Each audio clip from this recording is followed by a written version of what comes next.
Hi, everybody, and welcome to week one of Camp Remax 2017. This is Amanda Ward, one of the trainers here at Remax Integra, and I just want to thank you so much for joining us here at Camp Remax for our 5th year. We're thrilled to be welcoming real estate professionals from over 40 different countries this year. It's truly amazing and very awesome to see so many of you continuously learning with us. Now, the purpose of this summer series is to help you prepare your business for the fall market while having a little summer camp fun at the same time. So be sure to follow along with us on social media as well. We can be found on Twitter and Instagram using the hashtag CampRemax and Facebook at facebook.com/CampRemax so that you can chat with your fellow campers and, of course, share your thoughts with us. Give us a shout. Let us know where you're joining in from. We always love that social interaction. We have some great sessions planned over the next 8 months, and we really look forward to seeing you this summer and helping you heat up your business. So, as I mentioned, we've got 8 weeks of fun stuff for you this year, and each week will be focused on an area of your business that you can probably stand to either grow or improve. And as always, each session will be recorded and posted on facebook.com/CampRemax so that you can always come back to that page, take a look, and see anything that you missed. All right, because it's our 5th year of Camp Remax, it's our anniversary, we thought that we would go back to basics with our theme and go with a good old-fashioned summer camp theme. Now, what better way to kick off the summer than with a campfire and some elements of a winning business plan that are going to help you prepare for the red-hot fall market. So in today's session, we'll be looking at why having a business plan can be instrumental to your success as a realtor, and then we'll dive a little deeper into how you can use a fantastic tool that's already available to you as a Remax agent to start planning ahead, set some goals, and keep yourself accountable. So let's jump right in with our first tip.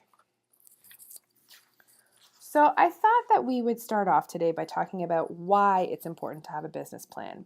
Unfortunately, this is one aspect of the real estate business that is often overlooked for many different reasons. Either because we get too busy, we simply forget to set aside the time to actually make a plan, or because sometimes the process of business planning can seem overwhelming or complicated. There's also not a lot of tools or products available to agents to help with business planning, so sometimes it's just simply because we don't know where to start. I thought that we would start today with looking at why. Firstly, having a proper business plan can really help you define and measure your goals. We all know how important goal setting is because it's kind of like having a roadmap to success. We have to know where we're going if we want to get there. Secondly, a business plan helps keep you organized. When you're self-employed, being organized can be a very big struggle, and having a plan in place will help you focus on the tasks that should take priority. Having a business plan also greatly increases your accountability by allowing you to have checkpoints throughout the year. And then, thanks to these checkpoints, you're able to measure your success as well as your shortcomings so that you can adjust accordingly. But most of all, business planning is going to help you maintain focus throughout those busy times. So let's clarify what a business plan really is. Many people think that a business plan has to be complicated and long. So they see it just like the image you see in front of you, a giant jumble of numbers, statistics, calculations, and complex charts and graphs. And while some business plans can be like that, in order for it to be successful, a good business plan should really be simple and easy to follow along. So this is what a business planning actually is. It's about balancing your time and your money to be more efficient both professionally and personally. Your business plan will help control your degree of accountability and reduce the time wasting indecision. But most of all, a business plan helps you look at your past income and expenses to better predict the future and help you focus on the income-producing activities you need to be doing. So we're really going to be focusing on time and money today. So we'll try to remember this image. Now, in an effort to simplify this process as much as possible, I thought I would share a fantastic tool with you guys that we have available here at Remax Integra. Now, for any of you listening today who are not with Remax Integra, please feel free to send me an email or reach out to me via Facebook after the session, and I'll be happy to send you a copy of this great tool. What tool am I referring to, you may be asking yourself? Well, it's our Setting Strategic Goals workbook. Now we're going to be going through some of the sections of this guide today, and even if you don't have a copy of it, you can still use the concepts to start setting the goals and creating your own business plan. If you would like a copy, please feel free to send me an email, or like I said, reach out to me on Facebook. My email is award@remaxintegra.com, and I'll be happy to send you a copy of the workbook. Now, for those of you who are with Remax Integra, you can actually download this yourself so that you can print it multiple times. You're going to log into your Launchpad account. That's launchpad.remax.com. Log in, and then click on the Resources tab that you see highlighted in green in front of you. Next, you're going to go to the second page of results. So you can see in this green circle, I'm on page 2. Under T, so it is alphabetical, you're going to look for the training folder. Click on that, and once it opens up, you will see that there's a section called Business Planning Workshop, and then you're going to see inside there the Business Planning Workbook in a PDF format. So you can download and print that off and fill it out. Now, once again, this session is being recorded and shared so that you can easily watch this again and follow along to fill out the workbook if you'd like. Starting off, we've broken this process down into 5 really simple steps that we're going to dive into a little deeper. First up, we have the know. So having a starting point and knowing where you're starting from. Next, we're going to go to the review. So we're going to audit our last year and examine that a little closer. Then we're going to set some numbers and goals for the coming year so that we know where we're starting and we've examined our last year. We can really start focusing on what's next. And again, this does not have to be started in January. You can start implementing this anytime throughout the year. We're just going to look at the previous 12 months starting from today. And then once we're done with numbers and goals, we'll start taking action by committing to certain activities and setting a budget. And lastly, we'll look at how we can measure and track to give ourselves a regular checkup and keep ourselves accountable. So let's jump right in. Step number 1 is knowing and having a starting point. You want to start by defining what success looks like to you. So close your eyes and imagine that the date is 5 years from now. Where do you want to be? Will you be running a business that has increased significantly in size? It's best to first start with a vision of what our professional future should look like. So to do that, we really need to perform what's called a SWOT, which we're going to look at next, and we're going to start with our why. So when developing a business plan, it's a good idea to define your version of success. And a great way to do that is to look at the past year and think about some of the things that you accomplished and that you were most proud of. Next, we perform what's referred to as a SWOT. So SWOT stands for strengths, weaknesses, opportunities, and threats. So in terms of strengths, what gives you an advantage over your competition? Weaknesses, what places you at a disadvantage compared to your competition? Opportunities, what elements of the business can you exploit to your advantage that you maybe haven't taken advantage of enough in the past? And lastly, threats, elements in your environment that could cause problems for your business. So think about the past year and try to identify some of these elements and write them down. This can be found on page 4 of the workbook. Now, the next step is very important in setting and achieving goals, and that is determining your why. There is a book by Simon Sinek called Starting with Why, and it's an excellent read. I highly recommend it. But ask yourself, do you know your why? What is the purpose or cause or belief that inspires you to do what you do? Every person in an organization knows what they do, but we want to skip the why and immediately go to the what. What do I need to do? If we focus instead on why we're doing something instead of only the how and the what, this is where you're going to really be able to tap into your motivation. It will also allow you to check in and ask yourself if what you're doing actually helps you meet your why. So ask yourself why you love selling real estate. What gets you out of bed every morning? Why do you want to achieve your goals? Once we know that, we'll be able to move towards, how we're going to get there and what that success looks like. So again, the why is what motivates you, the how is the action steps that we take, and the what is the success. Now that we've defined what success looks like for us and we figured out our why, it's time to start auditing our last 12 months of business. Hopefully, you're feeling a little empowered by knowing what you're working towards and what drives you, because this next section is arguably the most difficult chapter in creating a business plan. So this section really requires that you take a hard look at what you've done in the past year, and I often find that a lot of agents don't actually know the answers to a lot of these questions, so it does require a little more digging and research. So we want to start off by reviewing our IPAs. IPA stands for Income Producing Activities.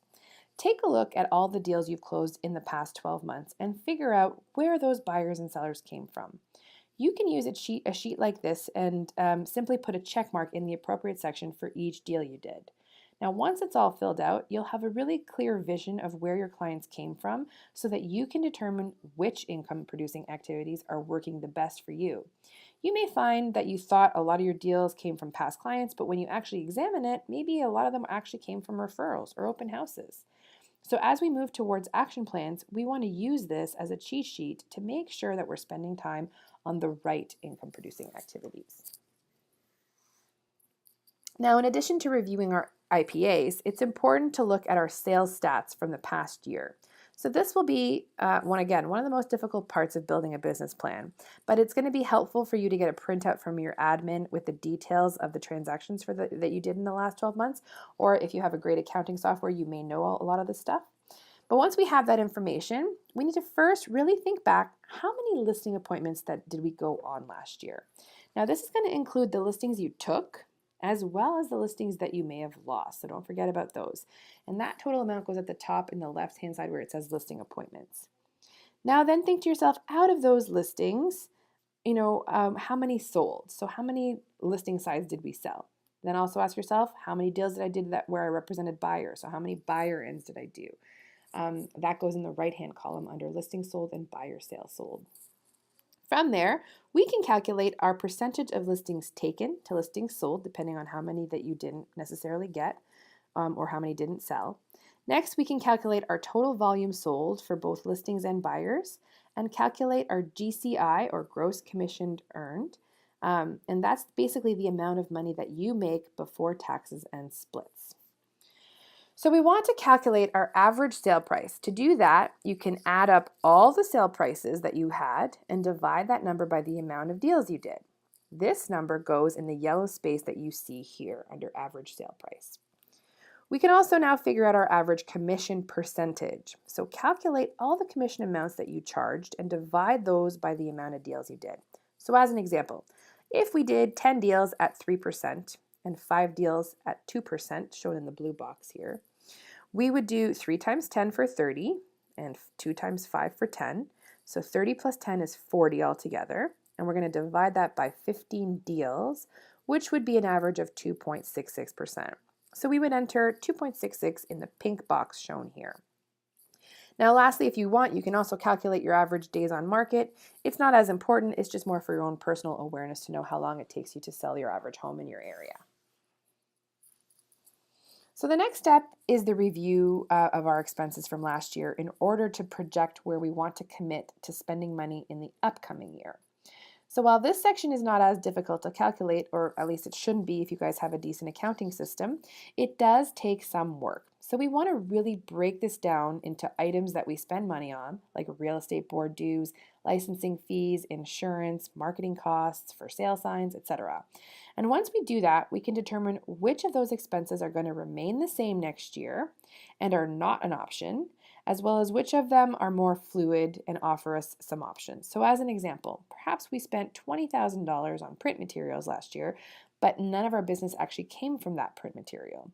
So maybe we want to take some of those funds and commit them to online advertising instead next year. Again, this is a really important step because if we're going to be able to set an income goal, we have to first understand how much it's costing us to stay in business before we can figure out, how much we want to actually make. So next is time to set some real numbers and goals. This is where we start to actually do some calculations and look at what we need to stop doing, start doing, and continue doing. And then we can really, set some personal and professional goals. It's an important step in creating a business plan.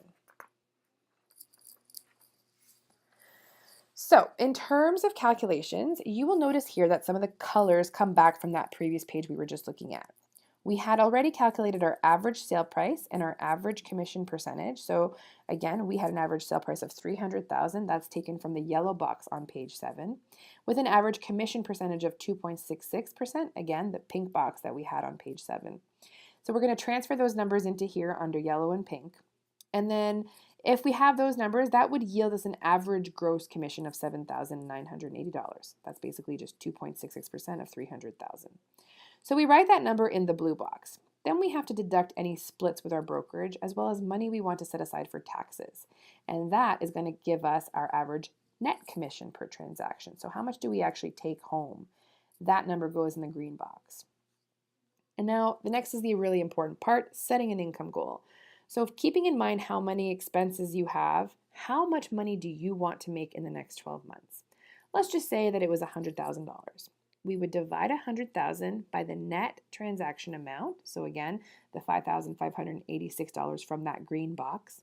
And that would give us 17.9 rounded up to 18. So we need to do 18 transactions to make $100,000 in the next 12 months. We can then multiply 18 by 40, as this is the amount of average conversations that a realtor has to have with a prospective client in order to convert a client to a deal. This would give us 720, and we then divide that number by 11 months because we want to factor in some vacation time and sick time to know how many conversations we need to have in a month. Now in this example, that would be 65, shown in the light pink box. And finally, we divide that number by 20 working days in a month to give us the total of daily new prospect conversations that we need to have to reach our goal. Again, in our example here, it would be 3.25, round that up to 4. So we need to talk to at least 4 prospects a day to achieve our goal. Now remember that this can be a combination of speaking with past clients, meeting people at open houses, talking to new leads, as well as just about anybody that you talk to over the course of a day about real estate. So before we set our goals, it's important to know what we need to start doing that we haven't maybe done before. What have I done in the past that maybe isn't income producing or wasn't effective, and what I need to absolutely stop doing or what I need to continue to do. So this is a good opportunity to start addressing some bad habits and start creating some new good ones. It's important to address these things before we set our goals so that we don't constantly set the same goals over and over and wonder why we're not achieving them.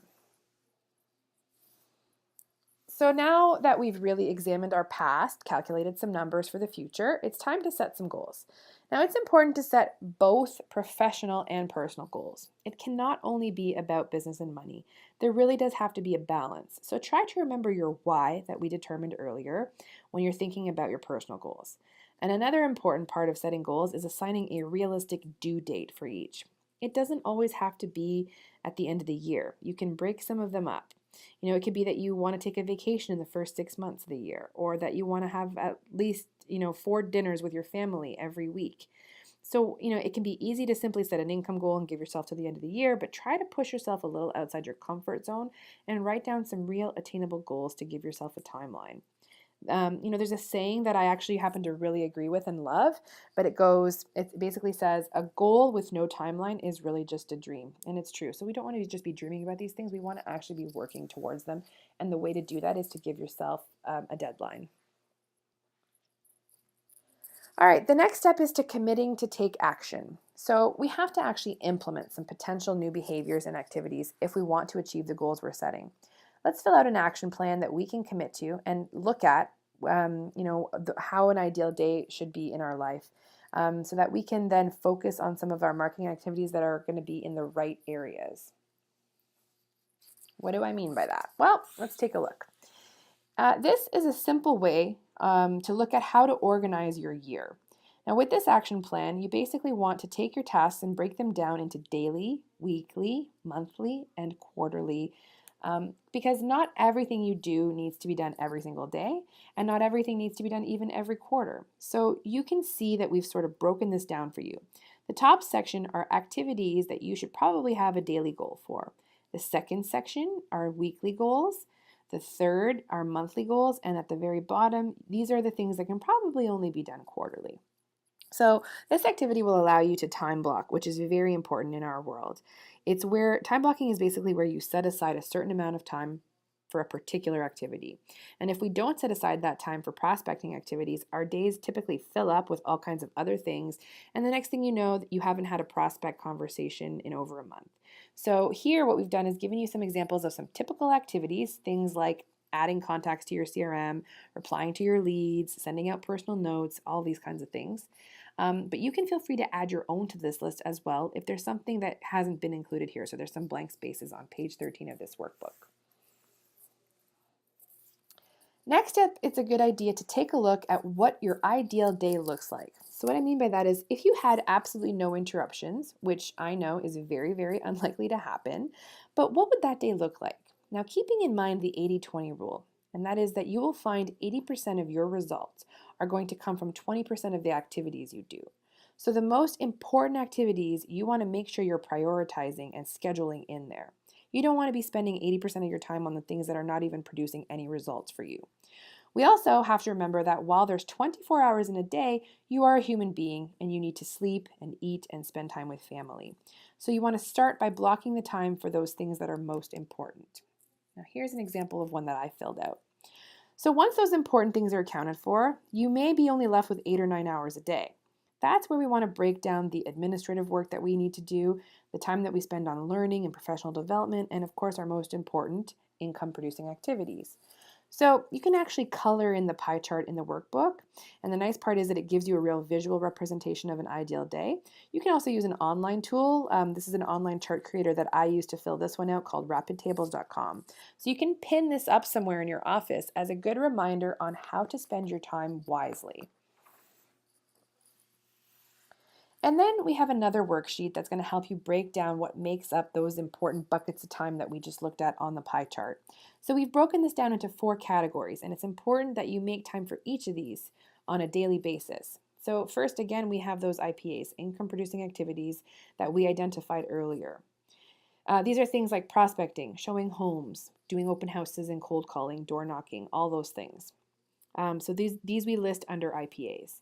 Next, then we have relationship building actions. So things like contacting past clients or throwing a client appreciation party. Also, we have administrative actions. These are basically the things that we all hate doing, but we still have to find time to do. So filling out paperwork, updating our CRM, typing up offers. And then lastly, we have our professional development actions. So those are things like attending real estate conferences or webinars like the one you're listening to right now, training sessions, and so on. In an ideal day, you would be able to set aside some time for a little bit of each one of these categories.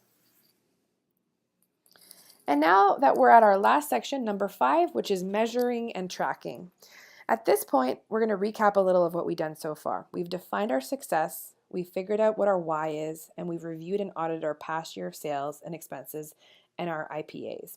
We went on then to some numbers and goals. We did some calculations, figured out what to stop doing, start doing, continue doing. And then we set some real personal and professional goals and put together an action plan. So this is where we want to start scheduling some time, either with yourself, preferably with your broker, mentor, or even just a colleague, to make sure that you're on track and keep you accountable throughout the year. We have to check in on ourselves once in a while to make sure that we can adjust if necessary. So with this worksheet, what it allows you to do is break down your goals, and it becomes a quick reference for you to stay on track. You can take these numbers again from those previous calculations that we did to allow you to have a monthly transaction goal. So take your total transaction goal for the year and divide it by 12 or 11 if you want to plan for that month off. And then you can calculate your gross and net income goals per month. And most importantly, you can keep track of those monthly amount of conversations that we need to be having. So ask yourselves, are we achieving these goals? Generally speaking, you will find that if you're not meeting your conversation goal, you won't be meeting your transaction goal either. So this is going to allow you to catch up and adjust as needed. You can simply put a check mark in the boxes below to see how you're progressing. And the great part is at the end of the year, you're going to be able to have a snapshot of what your prospecting activities looked like and the income earned all on one sheet, which is kind of cool to look at. And again, what I would recommend you do is print this page out and pin it up somewhere so that it's visible and really allows you to keep track of things. And once again, as mentioned earlier, it's a good idea to schedule some time to make sure you're on track and keep you accountable throughout the year. We talked about how important time blocking was earlier. So make sure to set aside some time, maybe one day at the end of each month, to check in on yourself and review your goals. So many of us set goals, we write them down even, but then we shove them in a drawer somewhere and we never look at them again until the end of the year. One of the best ways to stick to your business plan and achieve those goals is going to be through regular checkups. So it's important to make this a priority. All right, so guys, your key takeaways for developing a great business plan are to define your success and know your why, examine the past so that you know your numbers, know which income producing activities are working for you and spend more time on those, set both professional and personal goals, create your action plan and time block, and lastly, set the regular checkpoints to make sure you're staying accountable. All right, I hope you guys have enjoyed this session and learned a lot of good strategies to help you build a solid business plan. And now some of you may remember that our Camper of the Week challenge last year was pretty fun. We had so much fun with it, in fact, that we thought we would do it again for our 5th year of Camp Remax. So every week we're going to give you guys a challenge, and the ones who come up with the best photos and share them on social media will be featured in the following week's session as our Camper of the Week. So, your challenge for this week, in keeping with our campfire theme, is to post your favorite campfire photo or memory. And again, bonus points will be awarded for retro photos, funny photos, and of course, anything with Remax swag or Remax themes in it goes a long way with us. So make sure that you use the hashtag Camp Remax, whether it's on Facebook or Twitter, or if you're posting on Instagram, do make sure you tag Camp Remax in it. And also feel free to go to our Facebook page and comment on other people's photos as well. Again, we love that social interaction. It's one of the best parts of Camp Remax.